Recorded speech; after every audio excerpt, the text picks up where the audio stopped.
আসসালামু আলাইকুম, আশা করি আপনারা সবাই ভালো আছেন। এই নাট দুইটা লুজ দিয়ে নিতে হবে। দুইটা নাট লুজ দেওয়ার পরে পুরো শেপ সহ একটু নিচের দিকে হালকা ডাউন করতে হবে। ডাউন করার পর বেলটা ঠিক উপর দিয়ে ঢুকাইতে হবে।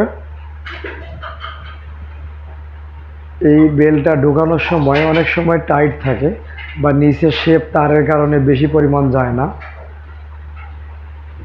এখন আমরা কি করব, এই অংশটুকু খুলে নেব।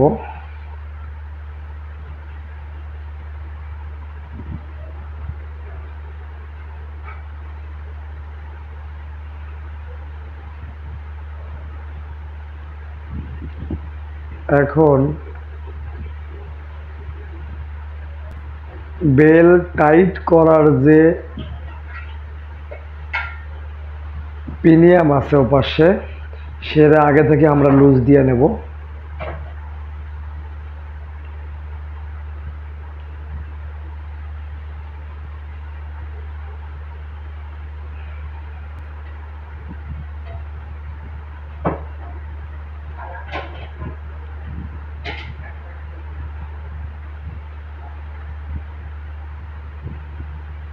শেপ নিচে যাওয়ার কারণে অনেক সময় একটু বেল্টটা পরাইতে সময় লাগে।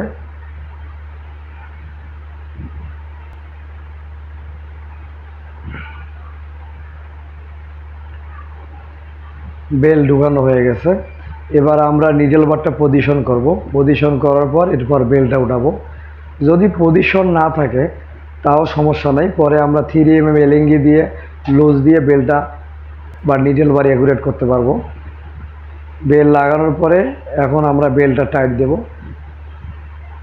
একটু সঠিক পজিশনে রাখার চেষ্টা করব। সঠিক পজিশনে রাখলে তখন 3mm স্ক্রু লুজ দেওয়ার পরে একটু ঘুরাইলেই মিলে যাবে। যে অংশটুকু আমরা খুলছিলাম সেগুলো এখন লাগিয়ে নেব। আইলেটুল 3200 যে মডেলের উপরে যে 500 সাইজের বেল আছে, এটা বেল অতি সহজে চেঞ্জ করা যায়।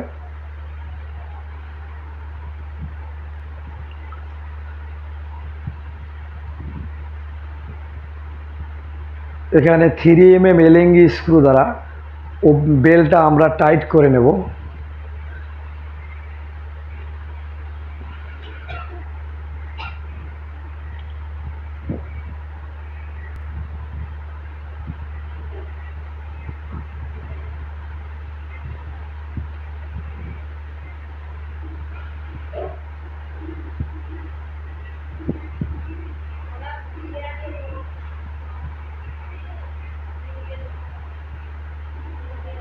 এবার আগের অংশটুকু আবার লাগিয়ে নেব।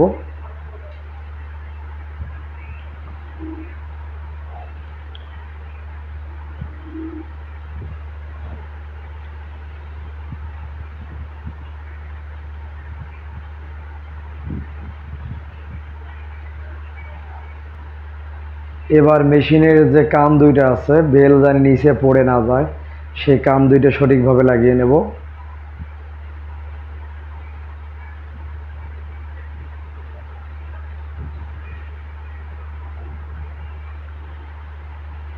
কান দুইটা লাগানোর পরে এবার নিডেলটা লাগাই নিব।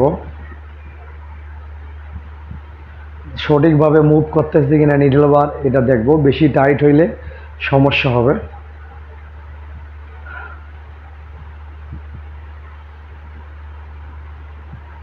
এরপর আমরা পুরো শেপটারে উপরে উড়াইয়া আবার ওই নাট দুটো আবার টাইট দিয়ে রাখতে হবে, জানি শেপ নিচের দিকে চলে না যায়।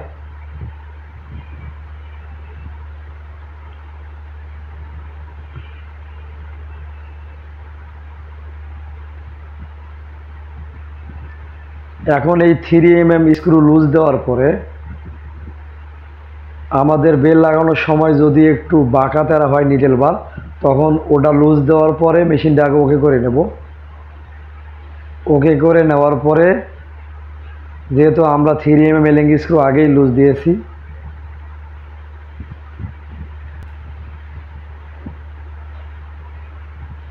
নিচের ওখানে ধরার পরে উপরে নিডল বারটা সঠিক পজিশনে বসিয়ে নেব।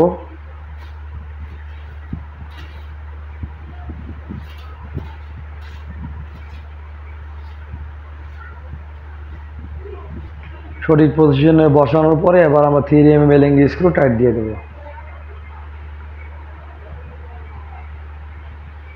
আমাদের কাজ শেষ। যদি আমার চ্যানেলে নতুন হয়ে থাকেন তাহলে আমার চ্যানেলটি অবশ্যই সাবস্ক্রাইব করুন।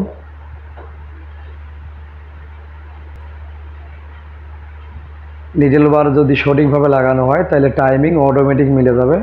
এতক্ষণ আমার সঙ্গে